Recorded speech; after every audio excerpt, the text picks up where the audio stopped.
All right, you all go to withoutyourhead.com. I'll come over there and put my boot up in your ass.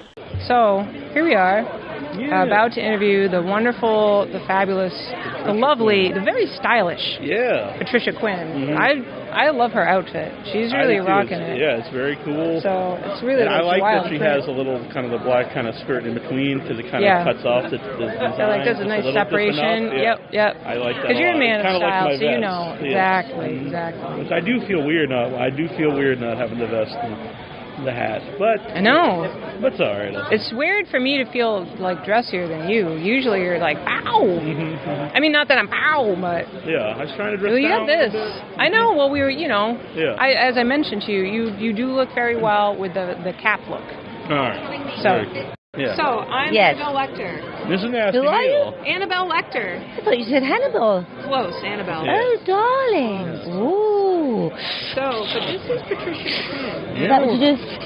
Sorry. Yeah. She does have a mask, too. Ah. Well, she did. I had one in the bus. Yeah. But I have a cool new one. This is about you and me. This is about you. That's how it is every video. This, I like her already. Okay, darling. So, Patricia Quinn. Yeah, hi. Wonderful. I love Rocky Horror since I was a kid, and then Lords of Salem. Fantastic. Oh, la. Thanks. And just really, really a pleasure to meet you and to be Thank able you. to talk with you. So, Thanks. how are you doing? I'm not quite sure. We'll know. I'm great, thank you. Marvelous, yeah. I like your style. I know. Bless your heart. It's very nice. Bless you. Well, it's Vivienne Westwood. I don't know if you know of Miss Westwood. In fact, Vivienne Westwood created punk in London, or so she thought. But at the time, in 1973, we were at the Sloane Square, at the Sloane Royal Court Theatre upstairs at the Royal Court 60-seat theatre. And down the road was Vivienne Westwood in her shop called... She changed the name of the shop all the time. It was called Sex then, in the King's Road, 73. And she was there with Malcolm McLaren, who made the Sex Pistols, managed Adamant and others. So she and Malcolm, Vivienne's one of our top designers, one of the top in the world actually, Miss Westwood. And she was there with Malcolm, and she didn't actually invent punk, we did.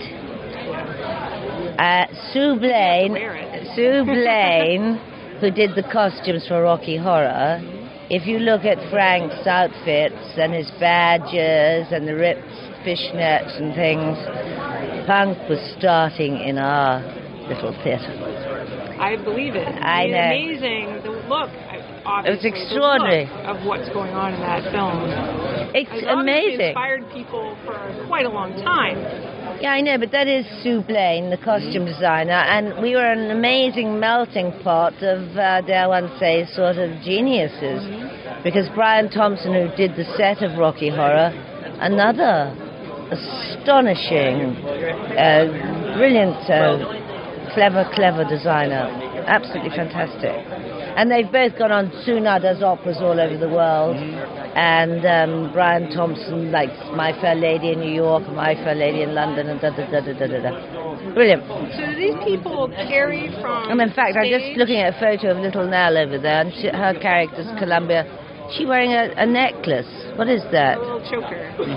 But what is it? Leather with studs. What is it? It's got the little ring. You see, we did. Yeah. Yeah. Sue Blaine.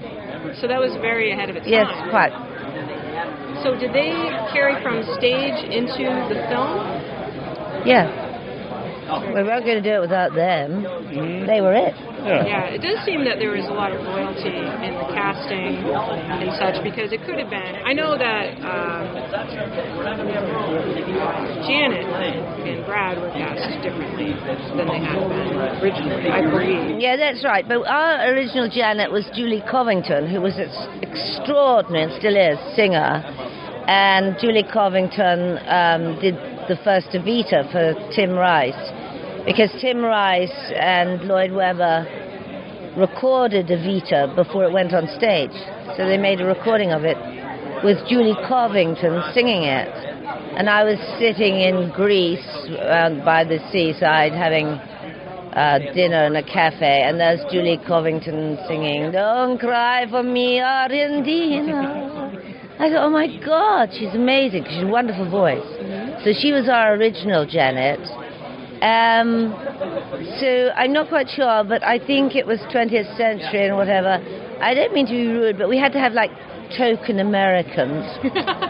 I'm so sorry, because I'd never heard of Susan Sarandon or Barry Boswick, but I believe Susan had done, we're just talking about it the other day, some film that was, I didn't know the film, but she had made a film that was very successful, and Barry had done Grease in New York, so he was a stage, and Meatloaf actually came from the LA cast of Rocky Horror. Meatloaf was on stage. Yeah.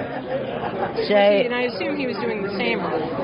Sorry? He was doing the same character as Eddie. Yeah, Eddie, that's right. But, and Dr. Scott. Because Eddie on stage doubles up as Dr. Scott. Oh. Yes, I know. It's all a bit complicated. Mm-hmm. Okay. I don't want to say, speaking of style, Boswick over here has a pair of tighty whities right on his... Right on for sale, yeah. I guess they're for sale, I don't know. I know, I think it's a bit crude myself. Yeah. I did notice when he came by, he had it on the other side, and you were like, I think you should move it to the other side of the table.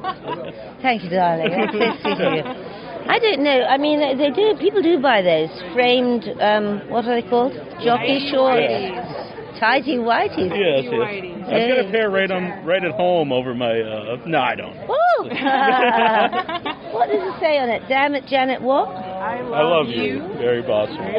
Okay. And then on the very He'd bottom, sell anything. Grab? Brad, I think. Oh, no. Brad? It says grab.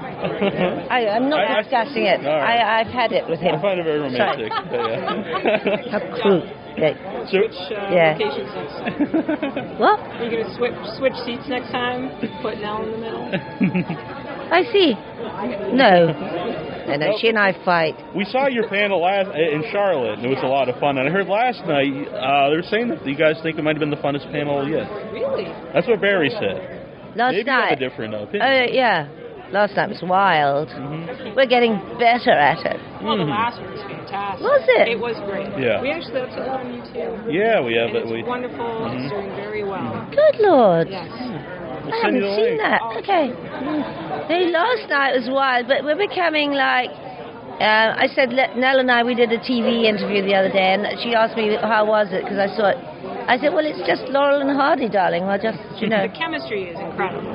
But I know. Known each other for so long. So. And it's wonderful. Yeah. Honestly, it is. Wonderful. I know. It is. It's extraordinary. So how does it feel? You know, you came back.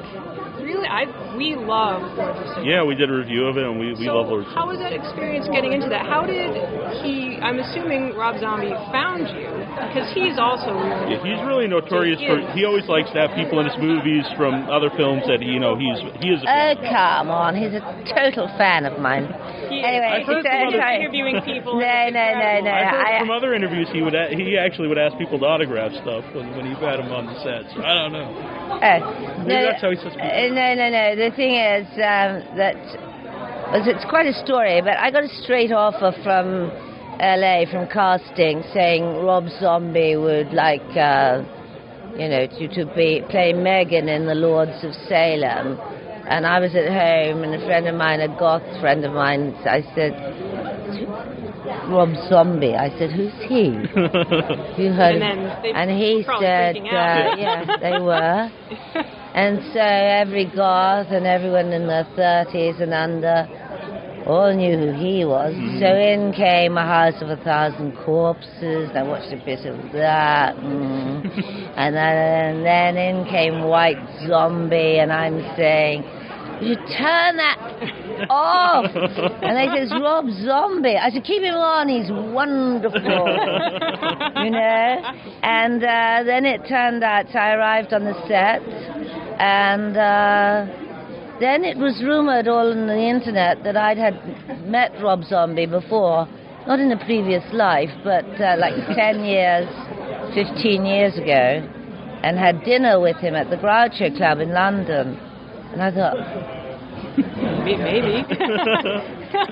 So one day on set, I said, there's a rumor going around, Mr. Zombie, that you and I had dinner.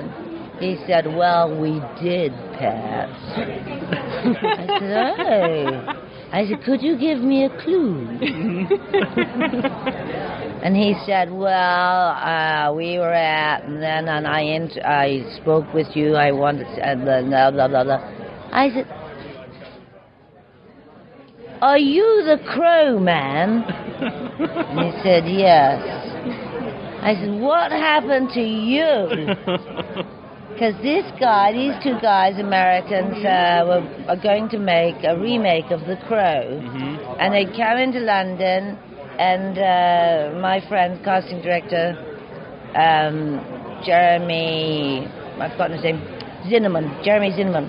And he rang me up, he said, these guys want to see you. They specifically want to see you, Richard O'Brien, and Christopher Lee. And I thought, well, that's quite interesting. Yeah. So we met, but they never did it. Rob Zombie never made The Crow. But I had to say that Mr. Zombie obviously is, constant. Because 15 years later, he put me in his movie. Yeah, that's pretty wild. But then friends of his know about his Halloween films. It's meant to be there's a kind of magenta maid in them. I don't know about this. Yeah. I will have to look for that. Yes. Yeah. That's very interesting. And then it was wonderful because he came on the set wearing the original stage logo T-shirt. I was most honoured. Yeah. I adore Rob Zombie. He just seems like... And he's adorable. And his wife. And they... Then he came to the O2 Centre in London to do White Zombie, so he invited me to that, which was great, and Mr. Heavy Metal. And then I met up with Alice Cooper, and I said to Alice, I've been working with Mr. Zombie, and he said, oh, my little brother. Yes. So that's adorable. And White Zombie was fantastic. And my band is Snow Patrol. My nephew is the drummer in Snow Patrol. Oh, really? They're wonderful. Yeah, Johnny Quinn. And I'm so proud of them. They're brilliant. It's my brother's son is the drummer. And so I go to the O2 and the Royal Albert Hall and things to see Snow Patrol these days. But after Zombie, I thought, I don't know how I could sit through Snow Patrol again, actually. Really? I'm not kidding. It's heavy metal. Come on. It's different from light up, we're not doing that. But actually, the other thing is that I was just at the Wacken Festival Heavy Metal in Germany, and I was... That must have been intense. German heavy metal. I know, but they had Motorhead and Slayer and blah, blah, blah. And Wacken, this town near Munich and Hamburg, is taken over completely by this festival. So I met Germans in London when I said I was going to Wacken. They said to me, oh, Wacken, that's fantastic. You don't know. In Germany, this means. So it was extraordinary because I was the only person signing in Wacken. Yeah. I thought, what am I doing here? But it was great. So I got into... this is my Wacken VIP. Oh, nice. I'm frightfully proud of that. That's very sweet. Yes, I know. Gorgeous. and it's so cool. So, there I was in Wacken, and everyone's there. The whole town's completely taken over. All the houses, hotels, everything. Everyone's in black from head to toe and heavy metal. But I found out those guys are quite like pussycats. They're really, poor people and the heavy metal people are. Yeah. They're adorable. Much scarier than I know, because the whole town of Wacken was terrified of them when they first arrived. Right. And now every house is open. Uh-huh. It's extraordinary. It's wonderful. That's a great And then I got into heavy metal. It was great. But then I came home to London, to Primrose Hill, where I live. On the Sunday morning, I woke up and I thought I died because the sound had stopped. Ba-boom, ba-boom, ba-boom, ba-boom. I thought my heart was going to burst out of my chest with that beat. Anyway. It is something to it when you actually feel the music. Yeah, but it literally does go through one. It's I had to get, because I was right up front VIPing it, I had to go. So it was great. Nope. So, I was going to say, we're at Mad Monster Party, and you must see so many people dressed up as different characters. And is it fun for you to be at the conventions and meet people who That's just love really boring. Oh, it is. Yeah, I'm sick to death. Well, I'm glad you came over here. Mad Monster's brilliant, and we did a Mad Monster in Charlotte. Yeah. And we had briefly, that's right. And we had a fantastic screening. And I always made out that, like maybe in my 90s, I might end up shadowing myself in Vegas. Maybe. And then Nell ruined it all because she suddenly jumped up on the stage in Charlotte and pushed her magenta out of the way. Columbia, sorry. She wouldn't touch my magenta. Pushed her Columbia and started to tap dance herself. And I thought, oh my God, what's she doing? She was up there shadowing herself. A bit early. So I followed suit. I thought, I better, can't let her take all the, limelight. And then Barry got up. I'm sure fantastic. The not line expected. To that was unbelievable. Yeah, when we were there. Because it was like from the tent to the hotel. I remember in Charlotte. We were just discussing at the table that how much that film really means so much to people. It's fun, but I remember Sal from New York City. I don't know if you remember his name, but he ran a fan club and just... What do you mean? I know Sal, but it's better than I know myself. What's Sal's last name? And Piero. Okay. And his sister Lilius. Yes. She was a wonderful magenta. Oh, I've known them forever. Yeah. That I found out about them through, they did an audience participation album, which is amazing. So the whole... Well, Sal was eventually employed by 20th Century Fox. Really? Yes. Wonderful. As the head of the fan club. Yeah. He got a job. Mm-hmm. That's great. That was a lot of fun. But it's extraordinary. It means so much to me. But Larry Weisel, who's the biggest collector of memorabilia of Rocky Horror, done amazing Rocky Horror events for us in Atlantic City at the Showboat Hotel, which sadly just closed down. Yeah. That had the House of Blue there and the theatre. And Larry's brilliant, but he even has our contracts. He asked me, did I want to see mine? I thought, no, it might depress me. But anyway, so he's making a film, Rocky Horror Saved My Life, which is totally fan-based. And I think it's going to be quite extraordinary. It is really amazing. I know that in the gay community, it's a huge thing. I think for people who, even just in general, be comfortable with themselves, a lot of people watch that film, and it opens up for them the ability to express themselves more comfortably. That's right, I know. But that wasn't the intention. Mm-hmm. Well, it's just... But that's just what happened. You seem a little disappointed. That's all right. No. But I did wonder, because when we did it first on the stage, I'll tell you, we were doing a musical, kicking up our heels, and rock and roll, And I thought, and then it all became a message, and I thought, when did that happen? And then I said to Sue Blaine, the costume designer, am I right or am I wrong? Was I missing something when we were doing it? She said, no, Pat, you weren't. That's what we were doing, a rock and roll musical. Isn't that interesting, though, that people can read into something that you might not have intended? Well, maybe O'Brien in his own way did. I mean, eventually, and then theses were written about it, and it's been extraordinary. So he opened a can of worms. Yeah. It seems like the entertainment industry, people like John Lennon, that something that starts off is just fun. You've got a band, you've got a movie. Like Lucy in the Sky with Diamonds? And it ends up meaning something to people. But he does say, don't dream it, be it. Yes. And I think Richard O'Brien, in his own way, knew what he was doing, but I didn't. Mm-hmm. It was always revealed. When this amazing girl came up to me in London at a convention, and she said, Miss Quinn, I'm a lesbian, and I'm from Essex, and I have to thank you so much for everything you've done for me. I thought, yes. Quite, that's great. And there's nothing, I've got nothing against people from Essex. Exactly. Did you get that? I did. Good, okay. But, there you are. Because I was used to sort of very nice young boys coming up and telling me how great it was to save their lives. Mm-hmm. But now I've got the girls all telling me. It's wonderful. Yes. What do you think of Wigan? What? Wigan. What's Wigan? It's a town in England. Wigan? Yeah. I've never been to bloody Wigan. Oh. If you like pies, it's the place to go, so I've heard. Wigan? That's what we've heard. Oh, darling. Because I know they actually filmed parts of Lords of Salem in Salem. Yeah, I didn't get That's sadly. the area we're from. I'm very familiar with it. It's a lovely town. Yeah, I know, because a friend of mine, Rick Mather, an architect in London, American, was redoing the museum in Salem. Yeah, there's some fantastic historical. Sadly, I didn't get there. But again, back to Lord of Salem, how did it feel to be able to have this role? And your character really stands out. There's one of the witches who's kind of almost like a background person, but you have that one scene and you start telling the path, and it's just great. Thank you very much. Rob Zombie wanted to cut that. Really?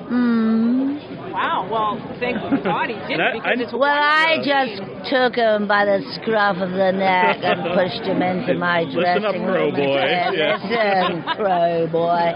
What am I doing here? I can go home now, you know. I said, I've just cracked it, how to play that scene. He said, well, I think it's too long. I said, not the way I do it. No, it's wonderful. I think it Thank makes you a huge so much. difference in the tone of that film, really and truly. I know. Do you think I don't know that? Do you think I know what I'm doing, girl? Sorry. No. I thought the time something was pulled together here. You're an angel. I love you. You're very observant. Woo. It is. It's fantastic. Thank you. The movie's great, and then it gets into this dark place. I mean, there are I had other to take scenes it creepy, there. but it's great. Thanks. It's a whole new vibe to the witches. Well, yeah. I know. Well, they were getting out of hand. I thought I had to rein them in.